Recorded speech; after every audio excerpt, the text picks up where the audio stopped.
Sana maubos na tong paninda ko para makauwi na ako kaagad. Anong isa, sandali lang po at bibili ako. Sige, Neng. Kaya lang 3 klase na lang yung natira.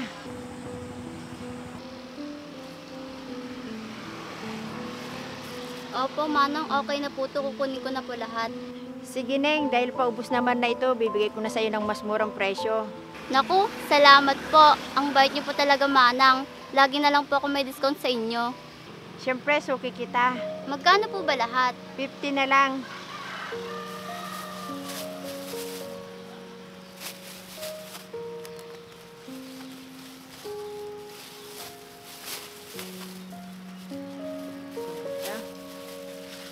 Salamat.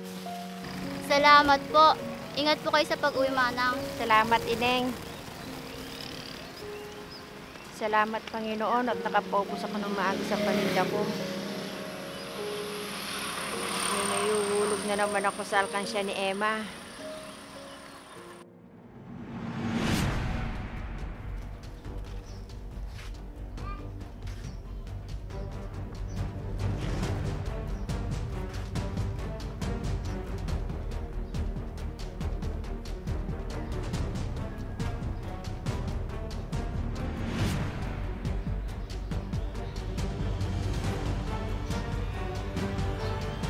Nay!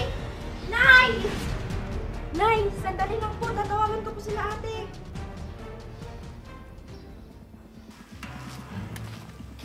Sigurado akong matutuwa si nanay yan, ate, sa ibabalita natin sa kanya. Panigurado yan, Emma. Tablet, ate. Tumatawag si Mercedes, oh. Sagutin mo, baka importante yan. Sige, ate. Hello, ate. Bakit, Mercedes? Ate, si nanay.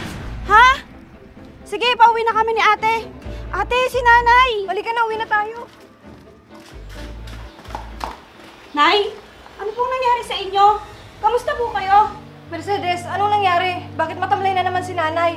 Huwag mong sabihin. Silang ako, mga anak.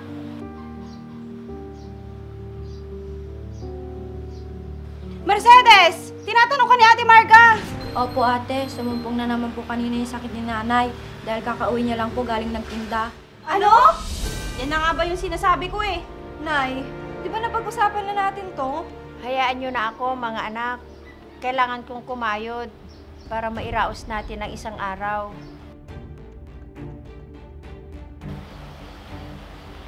Tsaka gusto kong makatulong sa pag-iipon mo, anak, para sa pambili mo ng tiket. Nay, di ba sinabi ko na po sa inyo na ako na pong bahala doon? Alam ko, nahihirapan kayong dalawa ng ate mo. Gusto ko rin lang sanang makatulong sa inyo kahit papaano. Nay, may sasabihin po kami sa inyo ni Emma. Nakapasa po ako sa agency, Nay. Isa po ako sa napili na ipapadala papuntang South Korea. Talaga, anak? Salamat sa Panginoon at dininig niya yung dalangin natin. Opo, Nay. Kaya simula po ngayon, huwag na po kayo magtitinda ng gulay. Dito na lang po kayo sa bahay para makapagpahinga po kayo. Kaya nga po, Nay. Kaya habang nasa ibang bansa si Emma, si Bunso na muna ang bahala sa inyo. Huwag niyo na pong intindihin yung mga gastusin dito sa bahay. Kami na po ni Emma ang bahala doon. O Naya, huwag ka nang makulit.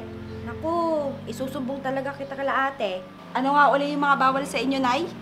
Oo na. Bawal ako maglakad sa kalsada. Baka matumba ko, mabagok pa yung ulo ko. Bawal din akong tumawid. Baka sumumpong na naman yung sakit ko. Bawal din akong mapagod. Ano pa ba? Okay na, Nay. Sa makatwid, dapat lagi kayong may kasama. O ate Emma, hindi ko naiiwanan mag-isa si nanay. Tama yan, Bunso. Dahil ikaw ang may iwan mag-isa kay nanay.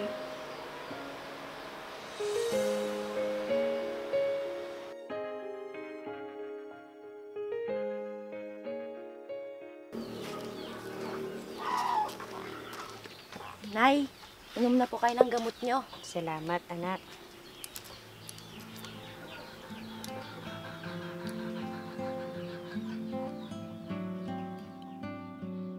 Nay, kamusta po yung pakiramdam nyo? Okay lang ako, anak. Sila ate mo kaya? Kumusta na sila? Tawagan mo nga sila? Nako Nay, Panigurado si Ate Marga, tulog pa yon. Puyat kasi yun sa trabaho.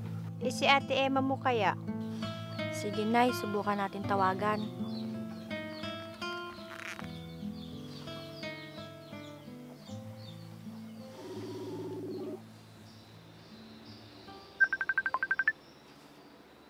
Mercedes?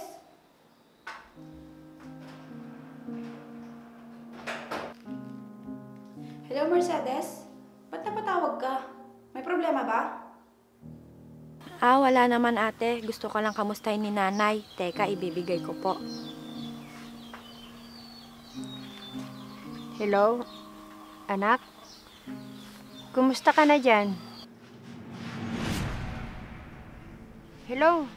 Anak? Ayos lang po ko, Nay. Kayo po, madalas pa po bang umaatake yung sakit nyo? Hindi na anak, sa awa ng Diyos. O sige, Nay. Basta lagi po kayong uminom ng gamot ha, sa tamang oras. Oo anak, hindi ako pinababayaan ng kapatid mo. Mabuti naman, Nay. Basta wag na po kayong mag-alala sa akin. Ayos lang po ako dito. Sige anak, mag-iingat ka palagi. Opo, Nay. Kayo rin po ha.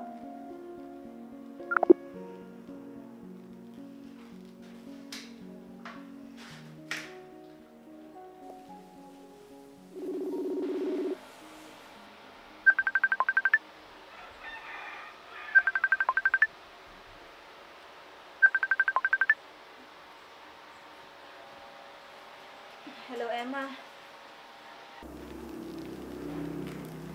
Sorry, ate. May sasabihin sana ako. Alam mo namang tulog pa ako pag ganitong oras, di ba? Ano kasi, sinumpong na naman yung hilo ko. Ano? Oo, ate. Nataon pa nakausap ko si nanay kanina. Buti na lang, naibalance ko yung katawan ko. Paano yan, Emma? Habang tumatagal, lalong lumalala yung sakit mo. May extra ka pa dyan, ate. Pwede bang makahiram kahit 10,000? Wala na kasi akong gamot. Naku, Emma. 5,000 na lang yung natitira dito. Binigay ko na yung iba kila nanay. Ganun ba? Ayos lang. Sige, ipadala mo na lang sa pamilya ng kasama ko dito. At papalitan na lang ng kasama ko yung perang pinadala mo sa pamilya niya. Sige, Emma. Kailan ka ulit uuwi ng bahay? Baka sa susunod na araw pa. Paano kaya kung mag-resign ka na? O kaya maghanap ka na lang muna ng ibang trabaho? Diba anemic ka? Bawal sa'yo yung nagpupuyat dahil dyan sa trabaho mong call center. Kaya ko pa naman, Emma. Tsaka, lalo lang tayong mahihirapan kung titigil ako sa pagiging call center ko. Ang hirap ng kalagayan natin, ate. Si nanay may sakit. Tapos ikaw anemic. Ako, nasa abroad nga. Pero may sakit din. Huwag ka na masyadong mag-isip dyan. Baka mapano ka pa. Nahihiya na nga ako sa'yo. Dahil imbis na akong magpadala sa inyo, ako pa yung pinapadalan mo. Ang hirap talaga maging mahirap. Wala yun, Emma. Lagi ka rin namang nandyan para sa amin. Sige na. Salamat ate dahil lagi kang nandyan para makinig sa akin. Sige na ate, ibababa ko na. Matulog ka na ulit ha.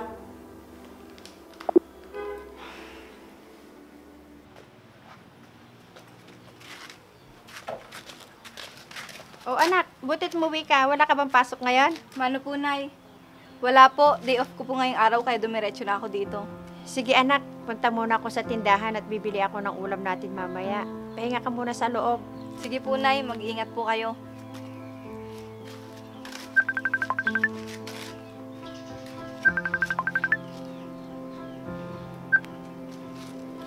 Hello, Emma. Andito ako sa bahay ngayon. Umuwi ako dahil day off ko. Ate, may follow-up check-up ako. Baka pwedeng pautangin mo ko ulit. Ay, kalimutan ko pala yung wallet ko. Sige, Emma. Ipapadala ko yung pera dyan sa pamilya ng kasama mo. Sige ate, huwag kang maingay dyan ha. Oo, Emma. Hindi malalaman ni nanay na may sakit ka. Sino yung kausap mo? At sino yung may sakit? Nay, magpapaliwanag po ako. Nay,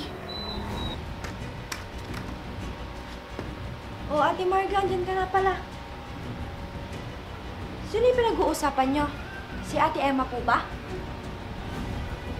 Si Emma kasi, Nay. Bunso, tumawag sa akin nung nakaraang buwan. Umiiyak.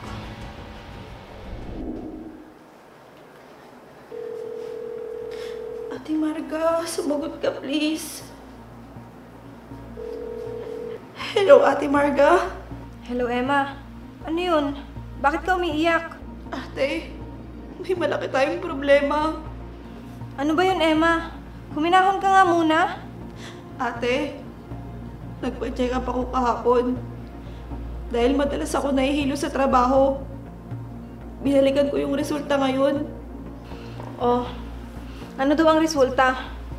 Ate, akala ko simpleng hilo lang dahil nagugutom lang ako. Pero hindi pala. Mababa yung white blood cell ko. Tapos, nagkatubig pa yung baga ko. Ate Marga, anong gagawin ko? Umuwi ka na lang kaya, Emma. Hindi pwede, ate. Alam mo naman, di ba, na mas kailangan natin ng pera ngayon.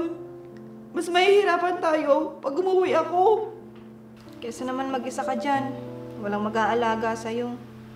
Dito ka na lang magpagaling para kami na mag-aalaga sa'yo. Basta, huwag mo na lang sasabihin kay nanay, ah. Okay? Ayoko na kasing makadagdag sa sakit niya.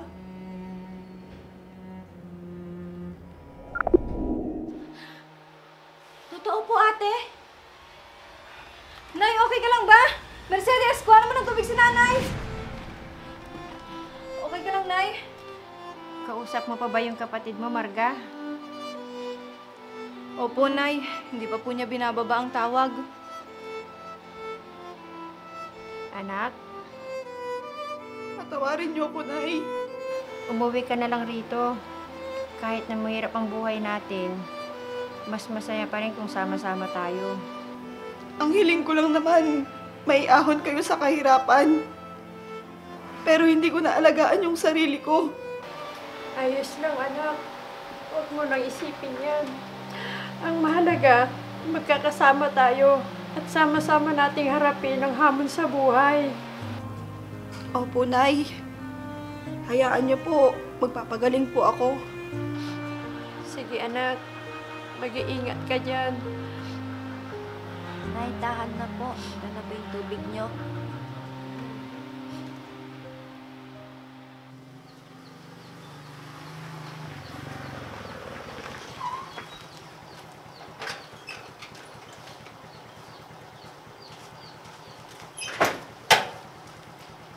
Tay!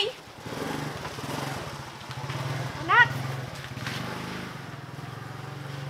Salamat naman at nakauwi ka ng maayos. Alam ko, mahirap lang tayo. Pero mas masaya ako kung sama-sama tayo. Kahit wala na ang tatay nyo. Opo, nay. Hindi na po ako aalis. Isasama-sama na po tayo. Gagaling din tayo, anak. Walang imposible. Dahil lahat imposible sa Kanya. Basta magtiwala lang tayo sa taas.